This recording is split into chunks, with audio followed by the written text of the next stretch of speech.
Hi అండి. ఈరోజు గుమ్మడికాయ హల్వా రెసిపీ చాలా సింపుల్, చాలా easy, quick and fast recipe. పిల్లలకు కానీ పెద్దలకు కానీ కొంచెం హెయిర్స్ పడిన వాడికి కానీ అందరికీ చాలా హెల్తీ అయింది ఏంటంటే గుమ్మడికాయ హల్వా. Now start. ఫస్ట్ గుమ్మడికాయ చెక్కు తీసేసి నీటు తురిమి పక్కన పెట్టుకోవాలి. తర్వాత ఒక కడాయి పెట్టుకొని కట్ చేసిన డ్రై ఫ్రూట్స్ వేసి నెయ్యి కొంచెం లైట్గా హీట్ అయిన తర్వాత మనం కట్ చేసిన డ్రై ఫ్రూట్స్ వేసి లో ఫ్లేమ్లో పెట్టేసి బాగా రోస్ట్ చేయాలండి.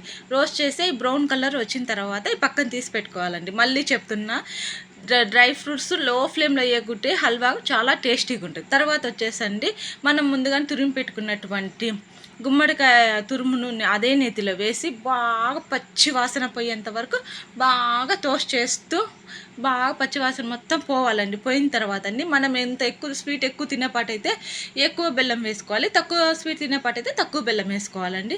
బెల్లం వేసిన తర్వాత అండి మొత్తం వాటర్గా అయిపోతుందండి హల్వా. నో ప్రాబ్లం, మనం అనుకున్న కన్సిస్టెన్సీ పక్కాగా వచ్చి తీరుతుంది.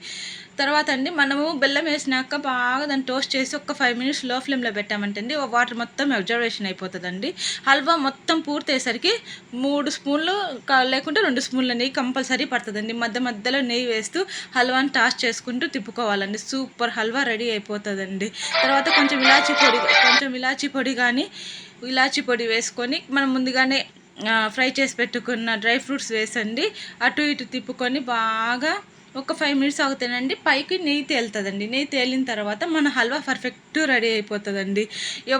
షుగర్ పేషెంట్లకు కానీ చిన్నపిల్లలకు కానీ చాలా హెల్దీ అయిన హల్వా అండి. టేస్ట్ వైజ్ చాలా బాగుంటుందండి. నా వీడియో నచ్చితే ఒక సబ్స్క్రైబ్ బటన్ నొక్కండి అబ్బా.